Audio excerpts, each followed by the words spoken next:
Hello friends, मैं सत्यम शुक्ला आपके अपने यूट्यूब चैनल न्यू क्लासेस पे आपका हार्दिक स्वागत करता हूं। कैसे हैं आप लोग? स्वस्थ होंगे, मस्त होंगे। उम्मीद करता हूं कि पढ़ाई में व्यस्त होंगे। तो क्लास 10th केमिस्ट्री का जो सेशन चल रहा है हमारा, उसमें पहले वाले क्लास में हमने इंट्रो पढ़ा है ना, कि पहले वाले चैप्टर में रासायनिक अभिक्रियाएं एवं समीकरण, जो पहला चैप्टर है हमारा, उसमें क्या क्या पढ़ना है हमें, क्या क्या इंपॉर्टेंट चीजें हैं। फिर दूसरे बारे में पढ़ा हमने कि भाई आखिर रासायनिक अभिक्रिया होती क्या है ना। रासायनिक अभिक्रिया अगर हो रही है तो इसके संकेत कैसे पता चले हमें कि रासायनिक अभिक्रिया हो गई, है ना। फिर हमने पढ़ा कि रासायनिक अभिक्रिया जब होती है तो कुछ परिवर्तन होते हैं, रासायनिक परिवर्तन होते हैं और भौतिक परिवर्तन होते हैं, है ना। तो इस प्रकार हमने रासायनिक अभिक्रिया को अच्छे से पढ़ लिया है। अगर पिछली वीडियो नहीं देखी तो देख लीजिए, वेरी यूजफुल वीडियो है आप लोगों के लिए। अब आज जो हमारा टॉपिक है वो समझ लीजिए कि क्लास 9 से क्लास 12 तक जो आप केमिस्ट्री पढ़ेंगे उसका आधार है। आज का टॉपिक हमारा है रासायनिक समीकरण, केमिकल इक्वेशन। रासायनिक समीकरण क्या होता है? रासायनिक समीकरण ये पढ़ेंगे हम। रासायनिक समीकरण क्या होता है भाई?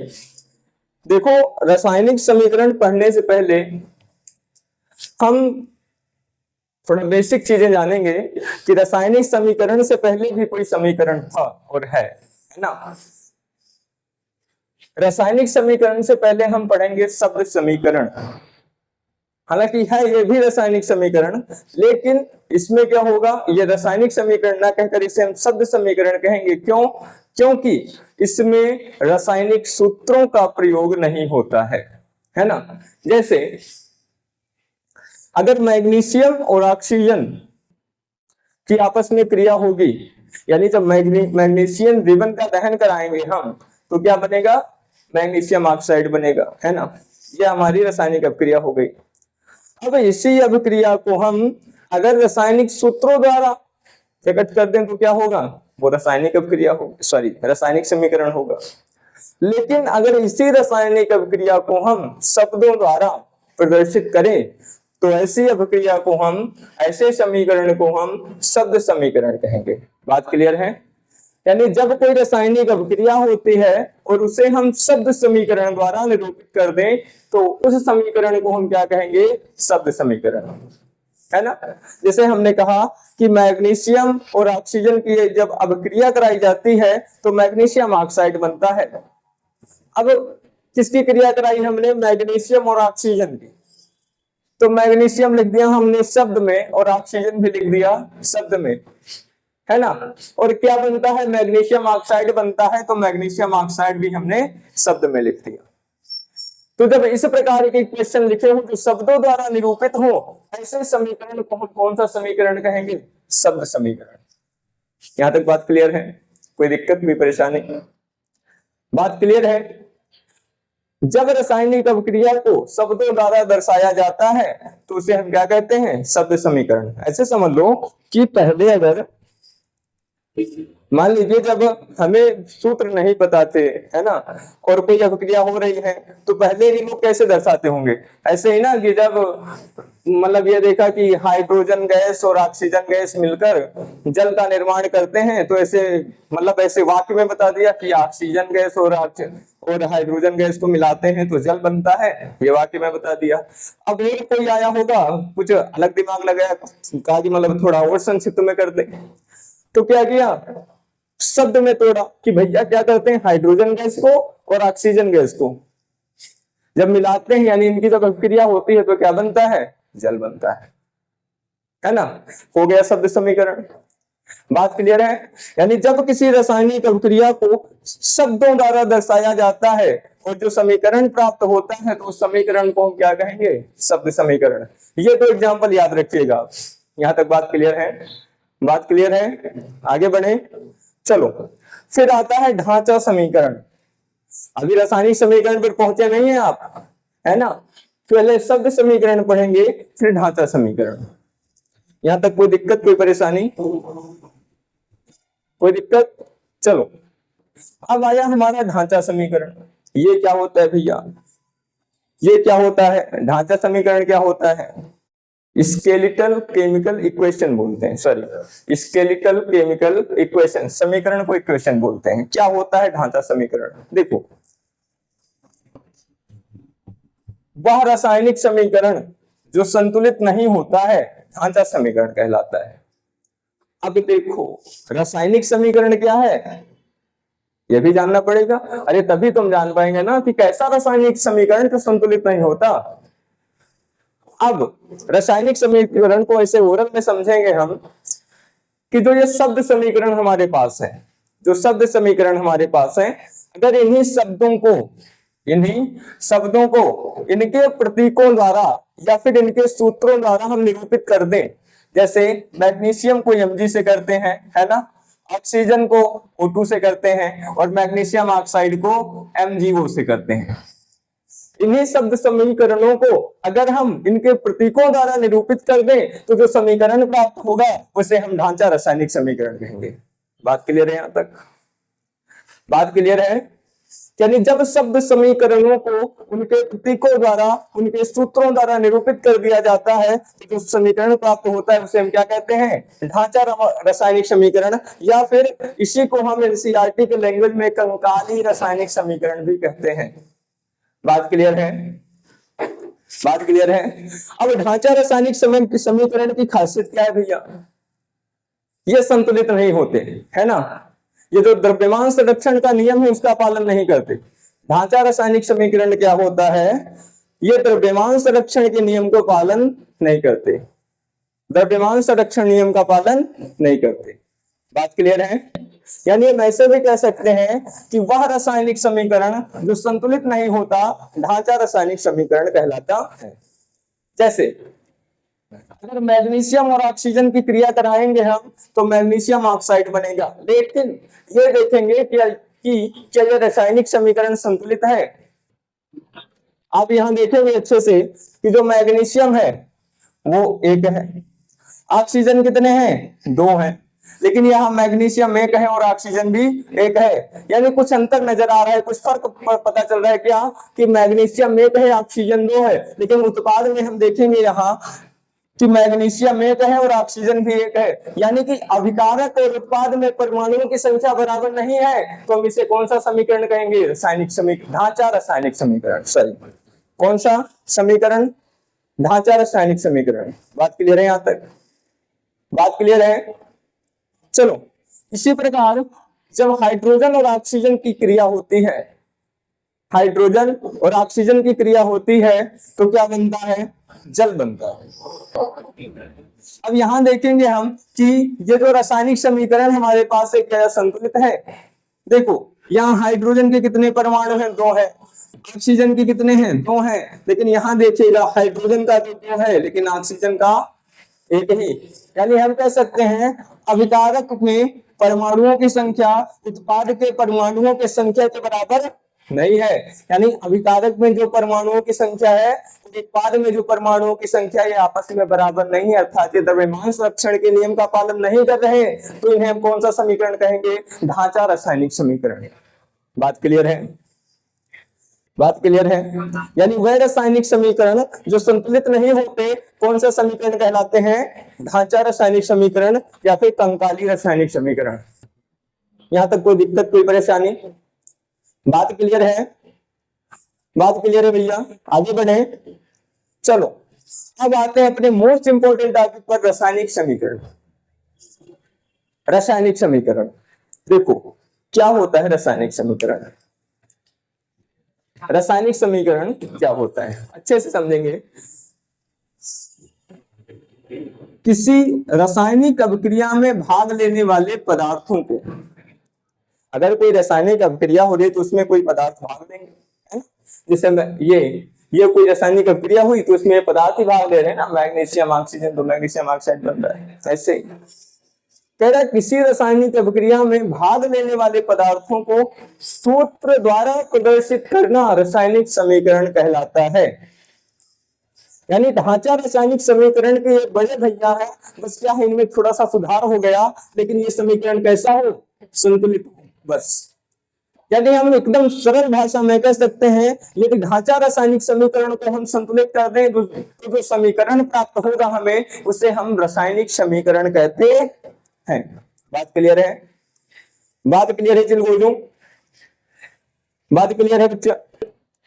क्या है, किसी रासायनिक अभिक्रिया में भाग लेने वाले पदार्थों को सूत्र द्वारा प्रदर्शित करना रासायनिक समीकरण कहलाता है, लेकिन समीकरण संतुलित हो, है ना, संतुलित होना चाहिए। अगर ये संतुलित नहीं होगा तो हम कैसे पता लगाएंगे कि ढांचा रासायनिक समीकरण है कि रासायनिक समीकरण है ना। मान लो अगर इस समीकरण को हम संतुलित ना करें और यहाँ भी ये जो 2mg है इसे mg कर दें, जो 2mg हो इसे भी mg कर दें और लिख दें, और कोई कहे बताओ कौन सा ढांचा रासायनिक समीकरण हो, कौन सा रासायनिक समीकरण है, कैसे बताएंगे, है ना। दोनों का कह देंगे भैया ये तो दोनों ही ढांचा रासायनिक समीकरण है ना, ये कहेंगे। लेकिन क्या होता है, रासायनिक समीकरण में हम जो केमिकल इक्वेशन होता है उसे हम संतुलित कर देते हैं, है ना, इससे अलग हो जाएगा। बात क्लियर है? बात क्लियर है? यानी जब रासायनिक अभिक्रिया में पदार्थों को सूत्रों द्वारा प्रदर्शित कर दें और उस समीकरण को संतुलित कर दें, तो जो समीकरण प्राप्त होगा उसे हम क्या कहेंगे, रासायनिक समीकरण। और संतुलित का मतलब ये कि जो अभिक्रिया हो रही है ये द्रव्यमान संरक्षण के नियम का पालन कर रही है। बात क्लियर है? क्योंकि अभिकारक में परमाणुओं की संख्या और उत्पाद में परमाणुओं की संख्या आपस में बराबर होती है। बात क्लियर है? बात क्लियर है? आगे बढ़े, चलो देख लेते हैं कैसे संतुलित हुआ है। देखो हमने Mg लिया और O2 लिया, है ना, यानी मैग्नीशियम लिया और ऑक्सीजन लिया, इनकी क्रिया हुई तो मैग्नीशियम ऑक्साइड बना। लेकिन अभी Mg, O2 और MgA में केवल देखो ये दो हाइड कर लो, छिपा लो इसे। देखो यहाँ O2 कितने हैं आप में से, 2 है, लेकिन यहाँ वो कितना है, यानी ऑक्सीजन कितना है, 1 है। यहाँ मैग्नीशियम कितना है, 1 है, और यहाँ 1 है। यानी हम कह सकते हैं कि अभी ये जो रासायनिक समीकरण है हमारा, ये दो हाइड कर लो यहाँ पर, ये संतुलित नहीं है। संतुलित करने के लिए क्या करेंगे, ऑक्सीजन कितना है, आप कहेंगे 2 है, तो यहाँ 2 से गुणा कर दिया हमने, यानी ऑक्सीजन कितना हो गया, अब 2 हो गया। अब यहाँ ऑक्सीजन 2 हो गया, यानी यहाँ अभिकारक में ऑक्सीजन और यहाँ उत्पाद में ऑक्सीजन, इनकी परमाणु संख्या बराबर हो गई, है ना। लेकिन ये देखेंगे अब कि जो मैग्नीशियम है हमारा ये 2 है, और यहाँ मान लीजिए 2 हटाया जी, यहाँ मैग्नीशियम जो है हमारा ये 2 है, लेकिन यहाँ मैग्नीशियम 1 ही है, तो यहाँ मैग्नीशियम में किससे गुणा कर देंगे, 2 से। अब देखो 2 मैग्नीशियम 2 मैग्नीशियम 2 ऑक्सीजन 2 ऑक्सीजन, ये हमारा रासायनिक समीकरण संतुलित हो गया। बात क्लियर है? इसी प्रकार यहाँ देखो कितने हाइड्रोजन है आपके में से, 2 हाइड्रोजन है। कितने ऑक्सीजन है आपके में से, 2 ऑक्सीजन है। अब देखो, अब हाइड्रोजन के जितने परमाणु अभिकारक में है उत्पाद में भी उतने होने चाहिए, है ना। तो यहाँ देखो हाइड्रोजन के 2 परमाणु हैं, यहाँ भी हाइड्रोजन के 2 परमाणु हैं, लेकिन यहाँ ऑक्सीजन के 2 परमाणु अभिकारक में है, तो उत्पाद में भी ऑक्सीजन के 2 परमाणु होने चाहिए। लेकिन यहाँ उत्पाद में देखेंगे हम कि ऑक्सीजन का केवल 1 परमाणु है। क्या करेंगे हम, इसे 2 बनाना है, कौन सा मैथमेटिक्स लगा देंगे भैया, केवल यहाँ 2 से गुणा करा देंगे। तो ये देखो ये हमारा 2 ऑक्सीजन हो गया ना, 2 ऑक्सीजन हो गया, लेकिन कुछ गड़बड़ी हुई साहब, कुछ तो गड़बड़ी हुई। यहाँ देखो अब ये हाइड्रोजन कितना हो गया, 2 और 2 4 हुए, तो यहाँ क्या करेंगे, हाइड्रोजन में 2 से गुणा करा देंगे। बात क्लियर है? बात क्लियर है? अभी टॉपिक ही पढ़ेंगे हम रासायनिक समीकरणों को संतुलित कैसे करते हैं, घबराइए मत, है ना। रासायनिक समीकरण क्लियर है भैया, कोई पूछेगा बता देंगे, बता देंगे, अरे कहो ना, यस। किसी रासायनिक अभिक्रिया में भाग लेने वाले पदार्थों को, किसी रासायनिक अभिक्रिया में भाग लेने वाले पदार्थों को सूत्र द्वारा प्रदर्शित करना रासायनिक समीकरण कहलाता है, लेकिन समीकरण संतुलित हो। बात क्लियर है? बात क्लियर है? बात क्लियर है भैया? आगे बढ़े, आगे बढ़े, चलो। अब ये देखेंगे हम कि जो रासायनिक समीकरण लिखा गया ना हमारा, इसको लिखने के कुछ नियम भी होंगे, है ना। अरे ऐसे तो लिख नहीं देंगे, मन में आया जो लिख दिया। अरे कुछ नियम होगा। रासायनिक समीकरण जब लिखा जाता है तो कुछ नियमों का पालन करता होगा, है ना, कि कहाँ विकारक रहेगा, कहाँ उत्पाद रहेगा, कहाँ हम तीर लगाएंगे, है ना, कहाँ हम धन का चिन्ह लगाएंगे, है कि नहीं। तो उस नियम को जानना बहुत जरूरी है, क्योंकि उसी नियम में आप एक प्रकार की अभिक्रिया भी पढ़ेंगे, वो पढ़ेंगे उत्क्रमणीय अभिक्रिया, जो 1 नंबर में पूछ सकता है। 2 मिनट लगेगा, अच्छे से देख लेंगे। चलिए देखते हैं हम कि रासायनिक समीकरण को लिखने के नियम क्या है। रासायनिक समीकरण लिखने के नियम क्या है, ये जान लेते हैं अपना, है ना।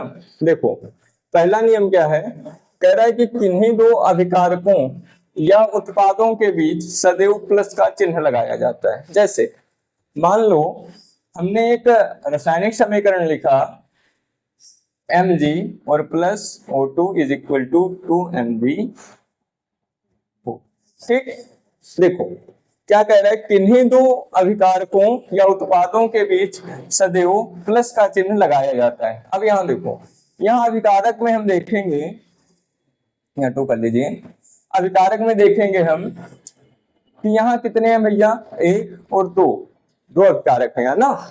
तो इनके बीच में क्या करेंगे, हम प्लस का चिन्ह लगा देंगे, बस क्या करेंगे, प्लस का चिन्ह लगा देंगे, है ना। ऐसे ही अगर उत्पाद में एक और कोई कुछ बनता है तो वहां प्लस लगाकर उसे हम लिख देंगे। ठीक, बस सिंपल सा रूल है कि नहीं 2 अभिकारकों या उत्पादों के बीच सदैव प्लस का चिन्ह लगाया जाता। यहां तक बात क्लियर है।